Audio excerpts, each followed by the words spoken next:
Hello la famille, bienvenue sur Congo Kiss-Bian TV. Congo Kiss-Bian TV, bienvenue à la chaîne Amir chaîne Impact P de Danger. Merci de fidélité, merci d'amour, merci de vous allez toujours qu'on s'abonner massivement à la chaîne Oyo Ezo et Labino, l'actualité musique congolaise en temps réel.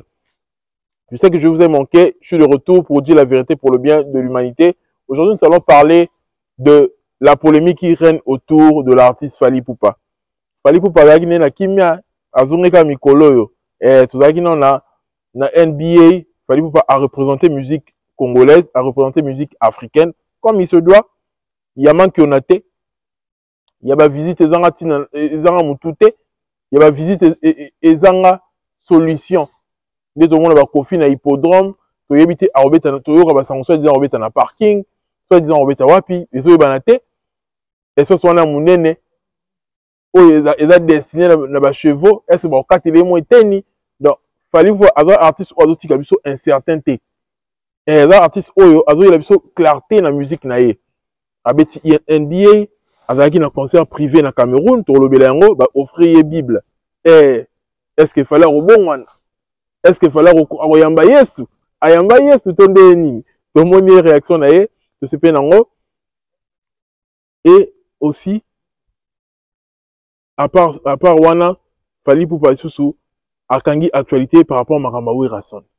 Par rapport à Makambaoui Rasson, koto que non, Alex Mboma, chroniqueur mora yebanagi na été, a fula mika aboye, chroniqueur mora zanga talent, azana talenté, koto le bango clairement, Alex Mboma aza talentueux té, pour ngala chroniqueur na youtubeur très talentueux, aza talentueux té, aza batumo baganga kaka tie micro liboso ganga talent za mukie, ba foulier pour anini. Pour qu'il retourne à Fally. On va en parler. Pendant qu'on regarde Mouké, face à Bissou à Congo qui se voit de l'autre côté mort. Il y a pas ça yebi. De l'autre côté mort dans la chronique mort à Mouké parce que vous savez tout ça la analyse, surtout un monologue et dans la code nango. So muta yebi ayebi. Wa yebi tenga so muta yebi na ndi marque ayebi. Ayebi monologue, un tel ayebi monologue, un tel ayebi. Wa yebi te ayebi te. D'être ayebi te.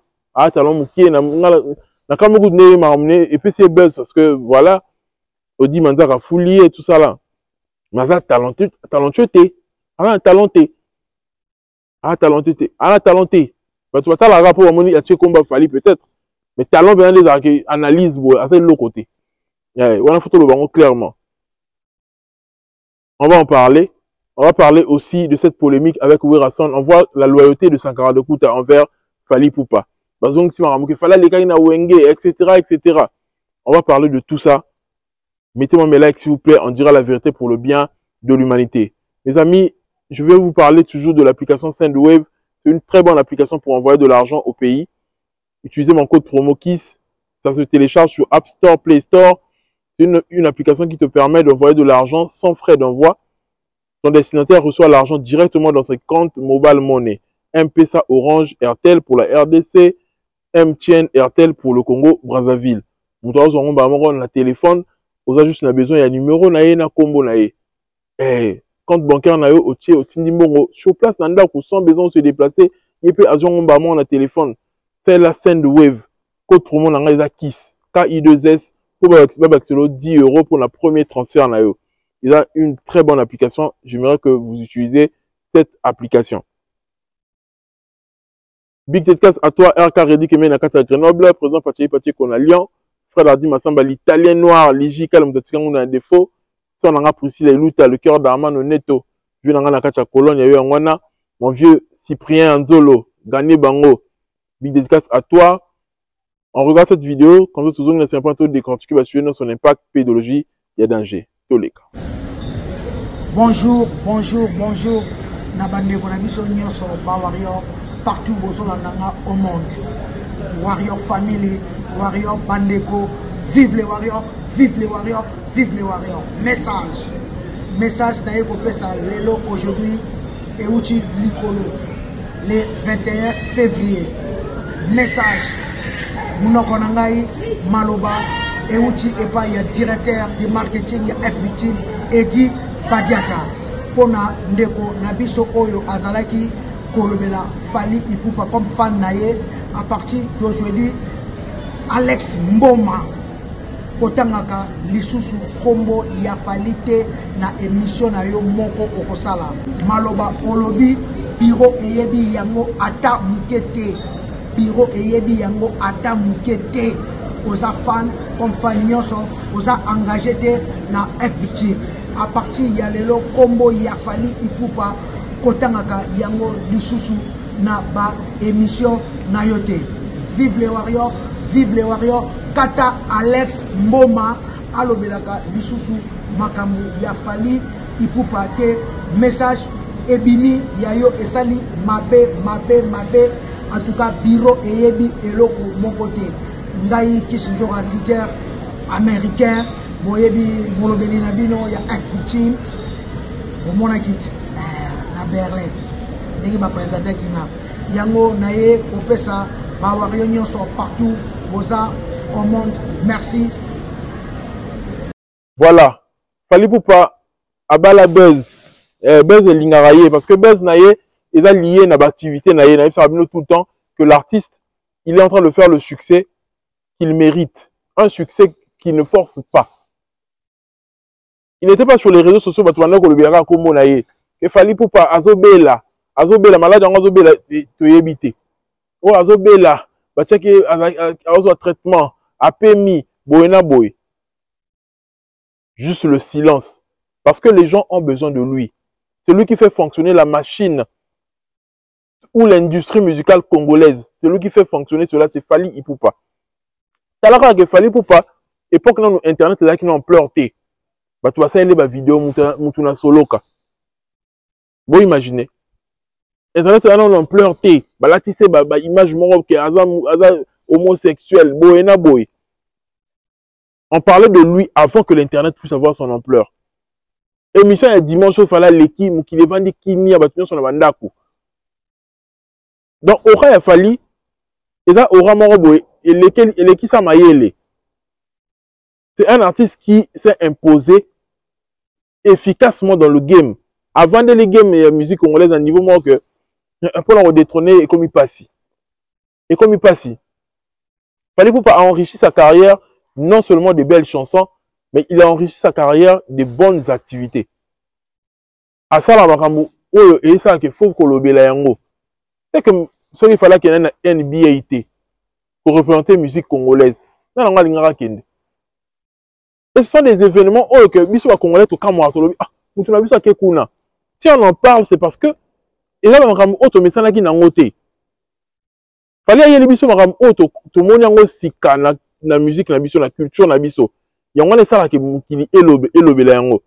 Ezala batu o ba mona yango yango te batu ba mona yango tina te ezala batu o ba mona yango wow.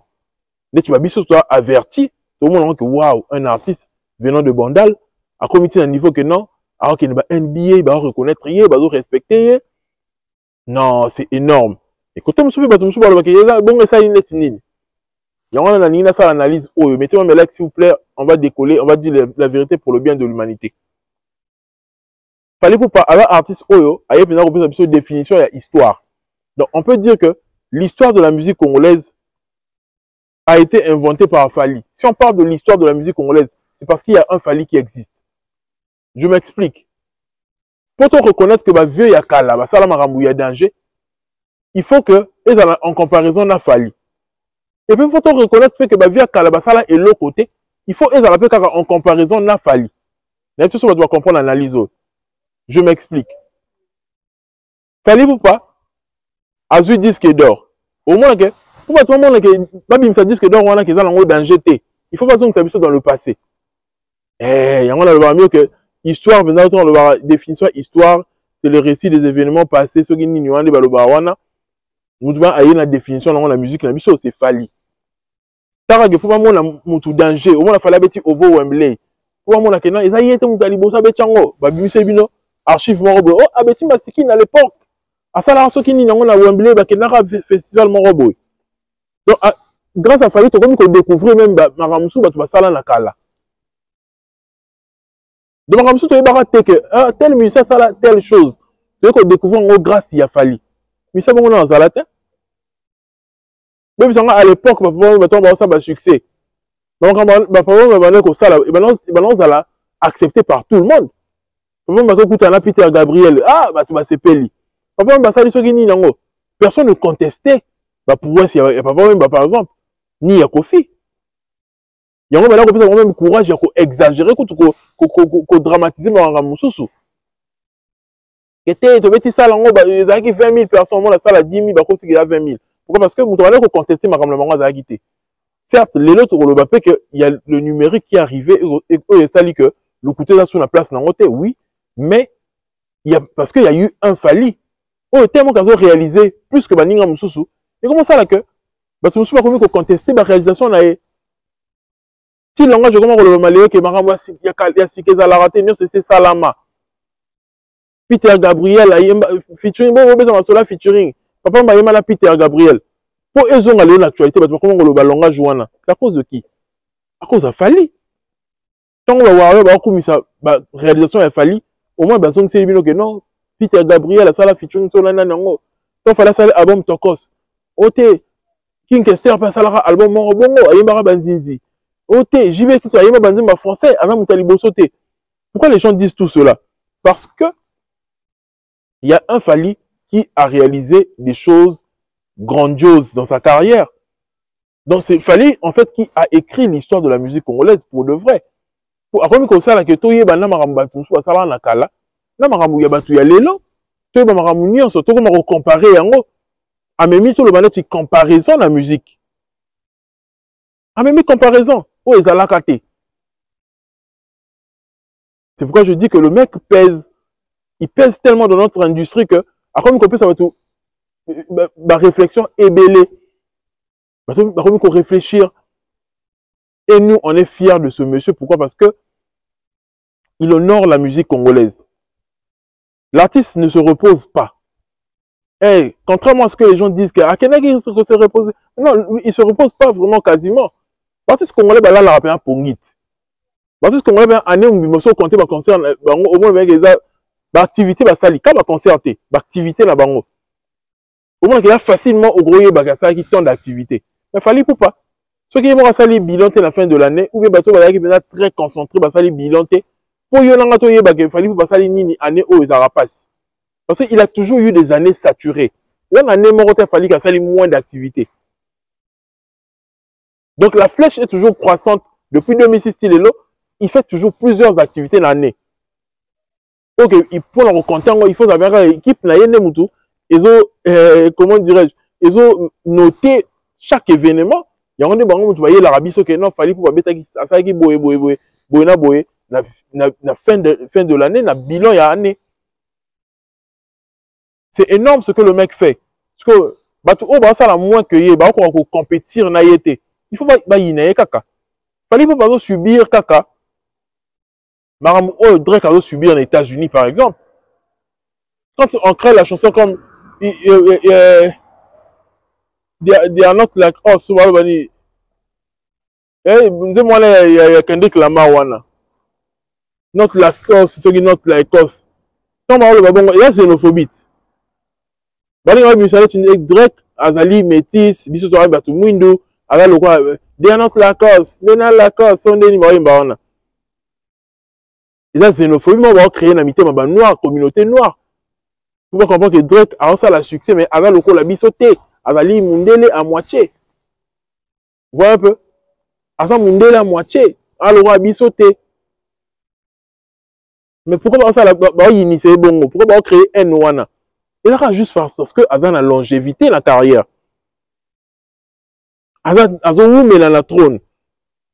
Mais tu m'as mis tout là, jusqu'à quand Dieu a Ozalaka numéro 1? N'est-ce pas Fally? Ma bien il fallait ça là bango. Et ça l'angoté. Boluka, ma bien il fallait ça là tel ou tel autre musicien. Mais ça que le mec il dure dans le trône, sur le trône plutôt. Il est là en train de faire des tubes chaque année. Il fait de belles chansons, des albums qui réussissent. Il est là. Alors tu vas concert, l'autre année va cacher ma belé. C'est normal que tu vas y imiter ma passe, imiter mes vimba bango. Et l'artiste aujourd'hui, il est en train de rendre fier la musique congolaise comme il se doit. Mais tu vas avertir, tu vas comprendre yango. Ouais, tout le monde a averti, on comprend que Johan a prêtre, a même la musique la mission loin. Nga la moni, il fallait pour venir à comment chapeau, on a évité sur la kati sous Kovo, on a évité. Mais ce qu'il fallait la kati sous qui, il a rappelé état d'esprit. Et au-delà de battre le bagot, les bandits, ils sont des nangwana. Mais il état d'esprit. Il fallait chaque album na ayakana na lukasika. Il faut ayakana état d'esprit mon robot. Et comme ça, on est en train de sentir que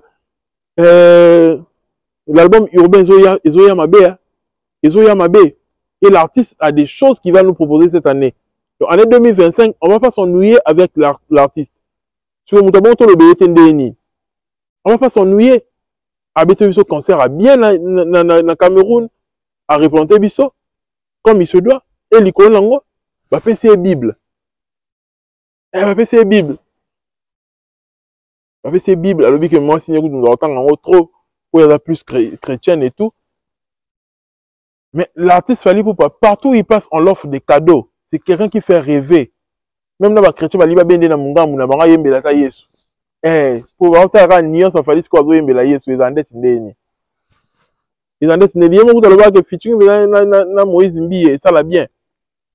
Ba ko yembela bango nature, ba ko yembela bango makambe belé. Cette voie-là est recherchée. C'est une voie commerciale. Il y a un débat qui à la tête que non, oh fallait pour passer mon boye. Alors, na wenge ayembara soki nini. Ah! Fallait na talent la tête de la danger.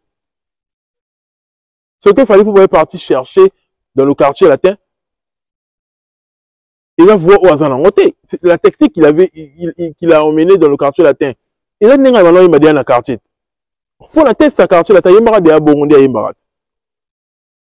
Oui, vite. À Yembarat déjà. Avec les peut-être il y a plus romantique, plus texte mort, parce qu'on fait l'homme idée, il y a un côté où on a chic, qu'on aime la moisi, qu'on touche mité ma bassi.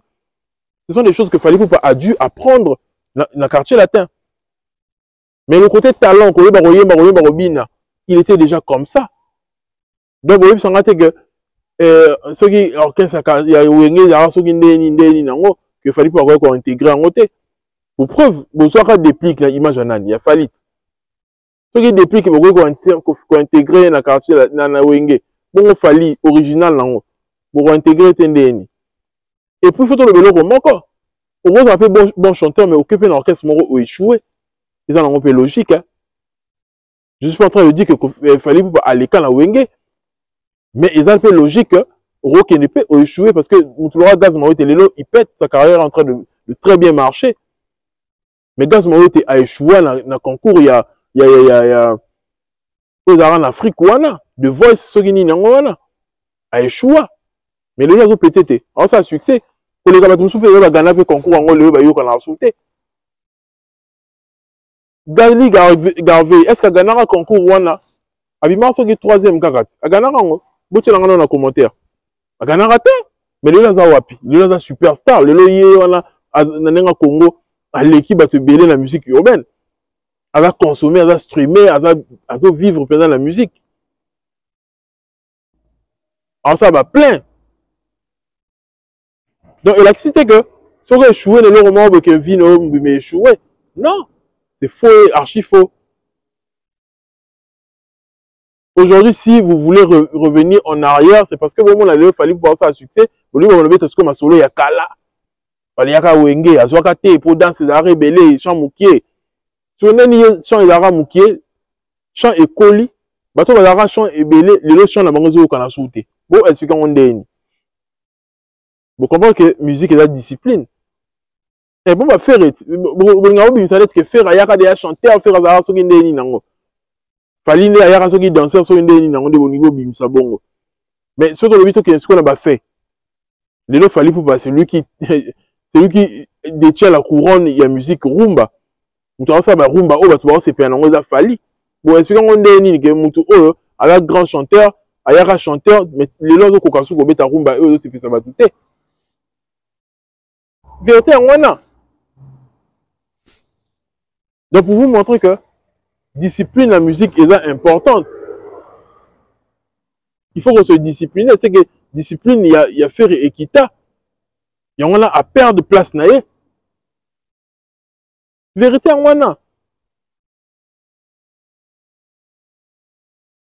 vérité en wana fallait vous pas bangi saka ba musicien congolais ba banga kaye ya on a de faire que natia tout en a fallu dans quartier la tête parce que lui aussi il a fait ça à dessin avec comme Atiba comparé bango tout ça là. Aujourd'hui tout le monde veut se frotter à Fali, faut trouver la vérité. Si makambo il y a polémique na wera o ebimi, faut trouver la ngona s'il vous plaît. Ba tu parles que non, ezaka ba warrior tu vas créer yango etc. Mais non, il y a des warriors qui ont été mécontents de voir que Fala Sala wera est l'autre côté. Wera est venu la période de stade des martyrs aloba ou aloba boyebi. Wera ba peksa 140 combien de fois azal alobe la Fali souté. Ba pese ba suspension, ba comment on créer les problèmes. C'est le monde qui benda bika wera na Sankara. Mais Fali a fait quoi à Werason concrètement? Bah tu vas quand même que bah tu vas comprendre le débat au bien té. Mais deni ba warrior ba ko silika. Fali mutata nga combat Fali ezala Kofi Fali ba olinga wera tanga. Oh. Bah tu vas quand même que oh Kofi yo na yebo kana raté. Pour en termes de loyauté, Jibe na wera boya ba master. Jibe na Kofi ba yo kana raté. Tout le monde le bien, boyo kanga bien. Analyse scientifique yé. Congo Kiss, meilleur youtubeur. Analyse des araboïdes. On ça analyse sur micro zo gang la batu, zo gang kaka. Analyse des arandé boy. On va l'ex moment là ça là il va aventure. Tout ça dans analyse bien ne va ça là on va norme, va code biso c'est la analyse yango. Tout va le loko bien. En termes de loyauté. Ce que l'on va en termes de loyauté. Jibe na wera baza ba pote. Ba koma bien, ba koma pena bien. Jibe na Kofi et Simba raté. Normalement, wera yo ko tanga komba ya Kofi te. Ya yo to lingana to sali sana Kofi lo mide. O tanga ngote. En termes de loyauté, o sala ngote. Pourquoi dans le babongo? Pourquoi Adolphe? Ceux qui batangele komba Kofi a tellement la émission. Ouais, c'est quand besoin ba wela problème nini yé na Kofi. Ba wela le côté. Ceux qui Adolphe a comment que sera Monica batangele komba ya Kofi a tellement l'émission. Et là parce que alingara sa la loyauté, sa loyauté n'est envers Jibe Piana. Donc la vie on a asolara Jibe mabe ba yo kana na Jibe, Jibe la mona mai na ngai ngana wenge, ngape na sola bien na été. Non, il y a la réciproque peut pas ya Werason. Mais Werason a la intérêt na ye. Mutu ozo aider ye le lo peut souffle la carrière na ye c'est Ferregola. Et Ferregola ngwa comment allié ya Kofi. D'où il est pas obligé on la allié ya Kofi. Parce que l'ami de mon ami c'est mon ami. Là, tu vas comprendre l'analyse. L'ami de mon ami, c'est mon ami. C'est pourquoi, au moment là que Werason n'avait pas le choix. Malgré tout, on a confié pour l'année. Il y a eu des raisons. Mais pour l'année, il a tangué facilement. Parce que il se dit qu'avec un intérêt, on peut bien faire. Faire comme à côté à Kofi. C'est ça, en fait. Tout ça, la front commun, la biso, tout ça, le lycée, la biso, Bosangani, pour te nuire mon encore. Vous avez échoué déjà d'office. Vous échoué déjà d'office. Donc, Wera devrait normalement prouver sa loyauté à Jibe Piana. Mais tant que ça, tu vas quand même aller. Ah! Donc, vieux, petit ou en commission de l'émission Nyonso, qui va venir en Wera de la forêt, etc. Mais à quoi que tant été. Bon, moi, Sankara Bomi Moto, Sankara Bomi, tu as rappelé que tu vieux, tout ça, là, faut attendre à moi, la main, tout ça, là. Sankara juste loyal envers Fali. Sankara loyal envers Fali. Mais Werason a un virus ou un pour qu'on se paye sa ferré, pour qu'on a bien affaire, il faut qu'on se loigne na Fali. Dans le mec en haut. Parce que ferré l'eau que rondake plus à l'aise dans Moutou, sur aux fingé la Fali. Et on rondake plus à l'aise. C'est pas le cas chez Fali. Fali ne calcule pas ferré parce que ticket Moussika déjà. Tiens à rattraper les amukoni. Mais ça me l'a moi j'ai exercice à Mouké Awa. Donc il y a trilogie beaucoup quitté. Surtout il y a un exercice à Mounene le quoi stade de France beaucoup rango et mais la minote. Beaucoup rango on a exercice à Mouké fallait appeler ça et battu. Il faut le beloko bien. Bah tu vas comprendre profondeur à Likambo te ba le barakete ba warion den ba ro silika. Il fallait que ça la soki ni nango. Oh, et plutôt réfléchir non bien s'il vous plaît. Si on sent ba warion ba siliki ou bien ba youtubeur pro Fali ba siliki. Na marambilo bo sali. Et l'action dès que Fali mutatindi bango. Bon bien on kan sande bongo. Ah, au monde buzo banabino hein. Yo quand il a fallu, non? Bon, il fallait maîtriser sentiment et ba fanatique. Il fallait contrôler ba tout sur ça vidéo là-bas. Est-ce que lancer vidéo na butu? Il fallait yebi kinga lancer vidéo na butu. Ngala nourrir chaîne na ngai. Mam non loba fallait yebi yango. Prochaine nga fallait ya yebi so ke loba bo so la wera bo. Pour la likam nini. Yangala mo monique ba utiliser ba audio ya Alex Mboma. Ba jouer na mutambu ba utiliser ngo pour la chaque moni fali. Fallait tala fali makamakanisé la biso o ke biso zona biso na problème na yete. Ok, Alex Mboma a la monopole à ta moukete na maramba fali za ne loko en lobate. Eh, ane loko en lobate. Alex Mboma ne loko en lobate to ya maman na maramba na ye. Ane loko en lobate na maramba fali. Fallait zate mutu mo be ga yego abalope sa ba secret na ye pa Alex Mboma ou ba B52 ba ko ma kotinda ye. Non, bato na ba batalo yenge. Et pas ça se justifier. On va le coûter Alex. Oh non, va modifier qui va notre vocal, on va modifier qui va notre vocal. T'es yo ça la appel. Bon ça li appel au lobby va ramener le baki wana. Bah tu vas yo qui va audio na yo, bah yo qui va enregistrer qui yo. Sinon on le baki non, biso le baki en peine tomber au ça la bongo. Tu vois on enregistre on est ndeni. Pour la vérité. Même série mort boy, tonton pour moi là au ça na Charlie Prince. Ce sont des choses montées. Tu vas jouer en des alarmes. Moi mon gars les gars swanga bato na poto basimba bambo na bango te. Voyez un peu. Et ça ba jeune na bango monter et ba jeune moko monter que non yo le baraboye nga pena le baraboye après to e ba pesa biso buzz biso balé. Et ça nango problème té. On est ça problème té. Problème exact que koko sa makamunda ce que ba proche a failli ba yebisa ko makamoko boye. On est comme jusqu'au trahison. On est comme trahison. Ok, parce que bon, yo le roi finga de afali, bon quand tu finga afali, ngas ko ngala takaka yo. So bo yo kana bino bo ba jeune na bino bo salara, eza ma ba tube ba sala na mango. Ya nango logique. Mais place mi bo comme ça ngonde ma beza que comme ko ko sali comme que ba pesa ko secret au soleil na B52, on mon B52 benga ki pas de mentir ngo. Surtout on kuta na B52 betu ma kofi et comme que non fallait tindi ba beta mutu. Beaucoup c'est tout bakambu bolo ba bêtise ba soule kauka ba koma ba te bimi comme il sali. Le bimi c'est bien que fallait un empire du mal la ligne ba mission souba exister or que c'est faux. Fallait un empire du mal la ligne ba mission souba exister tala kutu mutu na ye Alex Mboma na mo nini ya dire na makama fali. Alex Mboma te mutu benga biso awa ke non abenga Valéria. Oh ça l'accident Valéria tinela ba vidéo na ye. Tout ça les live tout ça ngalobi ko la na makamuna ete Valéria aga lukuta oba mema e poto aga lukanzela poto ba lukinzela poto na sima fali ba zuite ba komi nde ba komi wana akosa makambo bo seulement bo asala accident et abukani so nini ngwana faut pas que sona ngaka na poto siko bonga nde tindeni yo est-ce que biso na yo Alex Mboma yo nda choko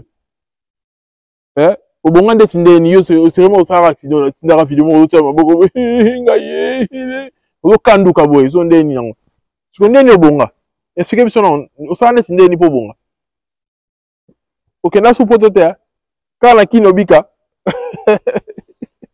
ni baka mabe ya bino baka mabe bosala bon po anini no bosala bon po anini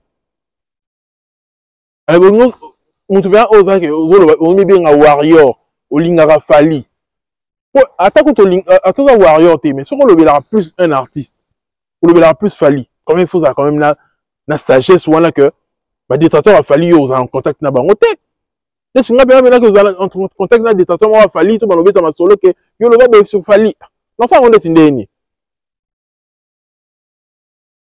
non ça la ngote non le baki non ngai vite intel le baki na nga boye bona boy après on enregistrer un peu comme hier le baki non on se justifier justification moko il y a tina au lobité on va modifier bon, version originale. Je peux savoir sur version originale sans modification. Yo le baki ndeti nini. Expliquez biso. Yo le baki nini mal audio no sona bi miwana yo le baki nini. Pour wana va modifier yango. Makam yo mo zo le ba munoko na yo. ngai wera son na la sanga na ndaku na ye ngai kutu boyena bo pas le bela no wera te donc wera po azongi ka moi mikolo moi actualité mukie succès na ye éphémère ou azo sala ya on aime de comme si bino ke beaucoup ma attaquer na Fally. Oh mais attendez, longévité Fally pour l'antenne la facile tout le en vérité moi s'il vous plaît pour le maramba wera o tout le en vérité en termes de longévité Fally à l'équipe wera son la longévité wera son en carrière solo. C'est le 97 à 2006, ce qui est 2007, il y a eu à Silaginae. 2007. Et là, je n'ai qu'à Souka et Ouerasson, et ça, la maman a succès. Là, quand on a 2007. Et les représentants, 2008. 11 ans au Caraboy. Et puis, ça a la trône, tel roi, il fallait Azali. C'est un la succès. C'est la vérité. Tout le monde, là. Tout le monde Fally carrière solo à combien d'années? Carrière solo à combien d'années? Carrière pas Kofi combien d'années? Carrière la ghetto à combien d'années? Donc longévité Fally aller qui est? Il y a pas zongi à l'actualité dans le concert moro que beaucoup de monde que oui avant Mukolo ya Fally babanda liboso oui.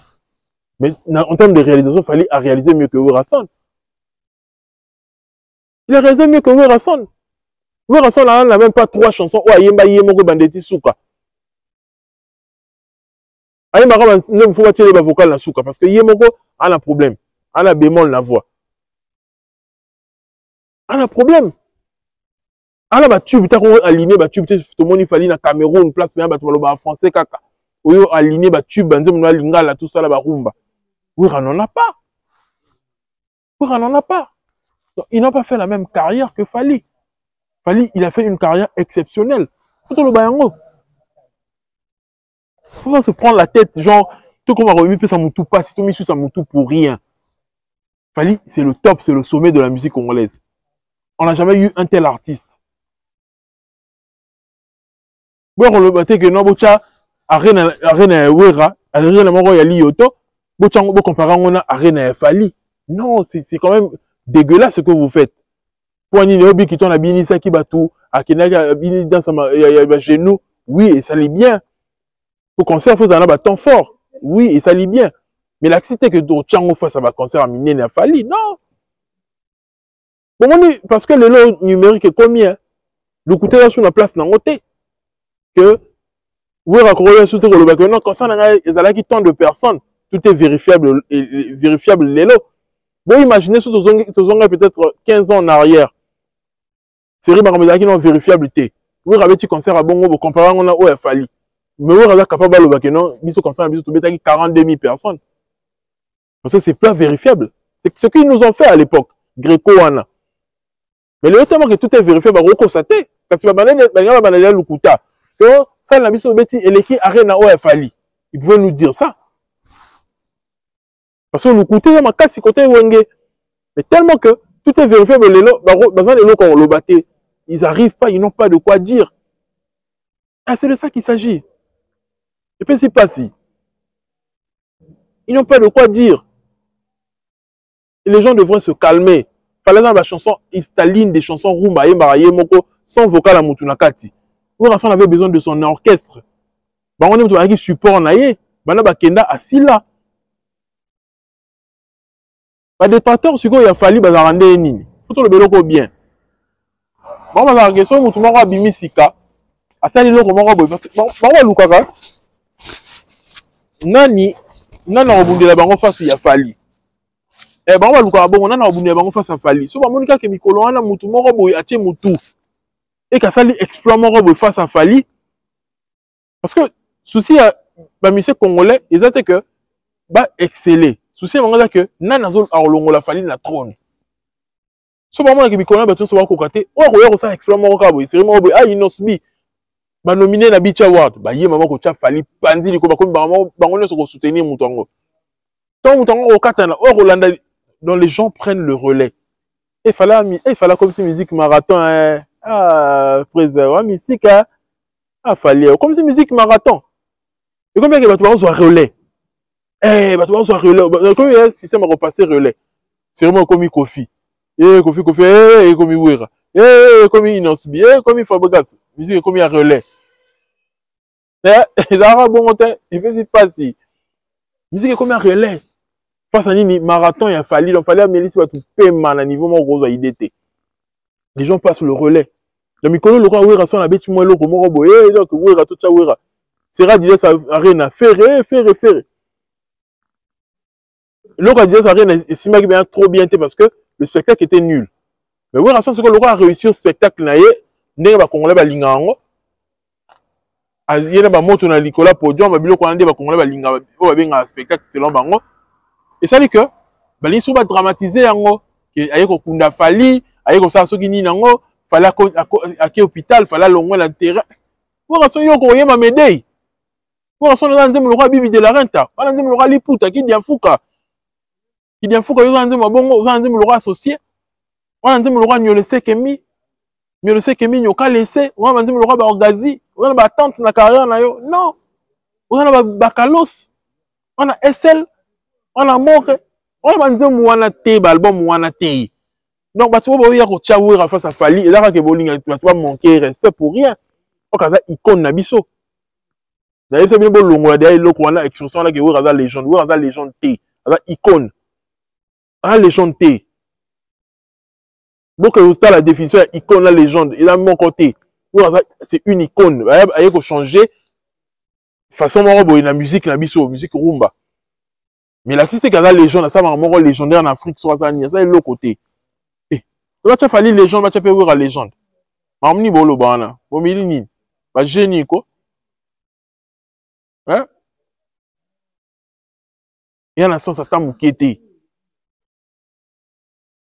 fali azo memara ekulusu ya succès na ye ya oza numéro 1 il y a même droit même ekulusu mais ça les loko te fala lobé loko te il y a pas eu un communicateur ya fali Dino Liaki il y a pas eu Emani ou bien Nathan mutumo boy aleki ou ça pas fali alors basoki ni sur wera son non comment vous allez vous en prendre aux fanatiques et bola tsango fali comment vous allez vous en prendre aux chroniqueurs qui analysent ça n'a pas un sens c'est juste parce que vous avez trouvé un moyen il y a ça ce que guerre na fali il y a mon profiter que ba wara balobaki na fali bo ba wara so balobi ba wara ba fali non fala sa musique na yo so mbongo na zo ba cacher na ye ok ba contrat na ye azala wana le 25 azana na Zanzibar na Tanzanie ok ndio ça maramu na ye toze la date ya Stade de France toze maramu belé wera son nde kutu to lobaki a étouffé nde ko felo mide concert na ya hippodrome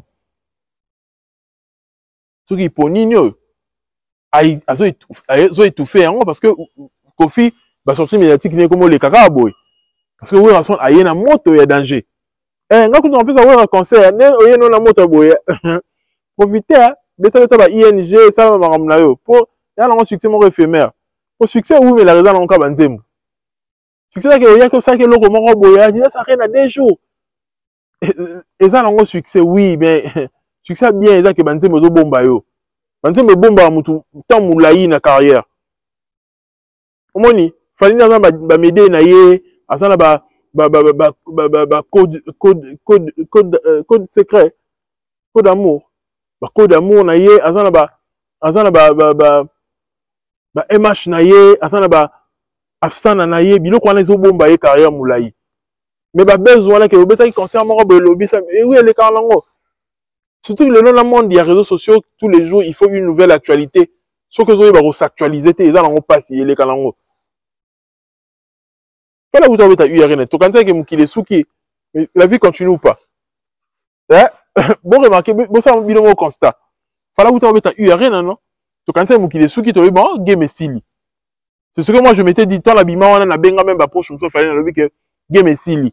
Et t'as l'élo. Parce que tu vas faire quand tu joues mon nom, face à Fali. Et pourtant, tu as réalisé le car à Makamouya Sali Azate. Mais bah, tu vas quand même mis sur ma casse, bah, toi. Tu vas mis sur ma casse. Mais bah, ça, attends le car, il y a Makamouya Sali, bah, ça l'a monté. Mais tu vas mis sur ma casse, biso kaka biso. Bon ça attend les cartes. Bon ça est l'autre côté. Le mec il est loin dans le futur. Il est loin au sommet. A-t-il bien son écart. Donc oui, profiter avec ta ING, profiter parce que les détracteurs ne sont pas na yo na mito. Na mito ya randeni pas la bango ba locaux. Ba locaux na so ba na locaux moko ya que ceux qui va soutenir mutu moko ba focus sur mutu moko, bien no so bo sala tu bo limwe. Eh yanga ba wa ba meilleur fanatique. Ba wa bongo. Ceux qui va soutenir mutu moko, moi ba tenir sur les tu le reste là tu vas limwe. Bon, moi, je me colonne, tout le monde a sous Fabregas T, tout le monde a sous un tel T, tout le monde a sous un tel T. Donc, même Kofi, hippodrome, n'est-ce le Bamanet, il sous T. Parce que du coup, il va soupçonner, est-ce qu'on va dans la parking, on va être rapide. Bah, amateur à bon, il fallait les carabinaux, caca. Bah, amateur à bon, là, aucun visiter ça, si on va mettre la question, on va mettre à place Nini, dans l'hippodrome. Est-ce que dans l'hippodrome, ou Bimba, est-ce que dans la coin, mort, la carte hippodrome, est-ce que Kofi, mort, il y a eu place à la bête? Visement non sens data na sens to éviter da guider visement non guidé to éviter à ça en une souffrir, c'est l'époque de la souffrance. Le mec s'était préparé pour une carrière solo. Fali s'était vraiment préparé en conséquence pour une carrière solo, pour garder sa visibilité. Donc ayo kuta ayo beta terrain morobo ayo beta match morobo là ba vétéran. Il y a un seul joueur qui a la capacité, a la forme physique. Parce que face à un vétéran, parce que souffler. Parce que souffler, cause inspiration bien té, reproduire.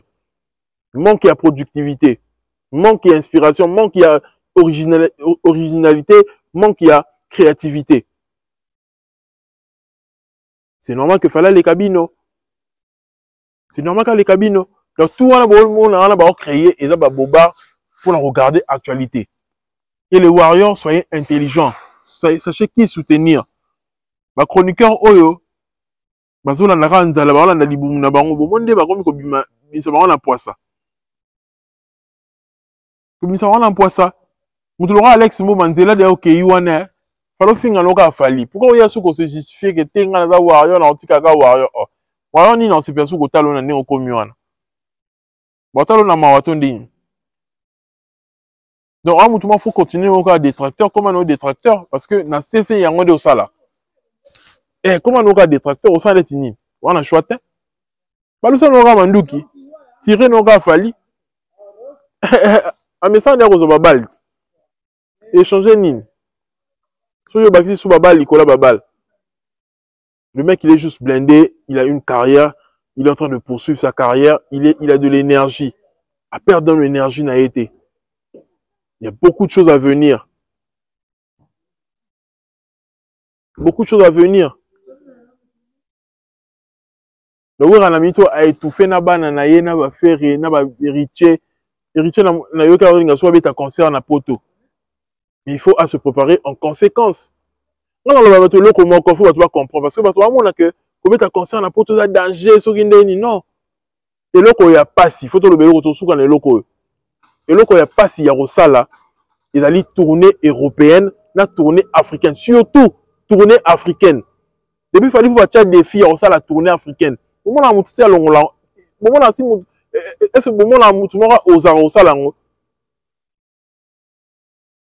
Est-ce que comment la moutou mora aux arabes ta tournée africaine chaque année des fallait ça là? Les gens ne le font pas parce que c'est difficile. Faut expliquer le bien. Lors de la vérité arrivée, mettez-moi mes likes s'il vous plaît. Faut expliquer le bien. Différence entre tournée européenne et tournée, différence combien ta concerne à Paris. Non, ça tournée européenne est là différent. En à Paris ou en France, en Europe. Dans l'espace Schengen. On a qui la musique à Ouera. Là-bas en Allemagne. Pour la France, on a besoin de visa. Attends sans papier, au route qui est dans France. Donc, tu as de partout, il y a un concert là parce que déplacer facilement. Donc, pour mettre un concert à Paris, tu as de partout, Suisse, etc. On met un concert. C'est plus facile. Surtout que dans Paris, la communauté n'a pas besoin de casse. Il y a ming basé dans Paris. Donc, il est facile pour tourner sa concert à Paris.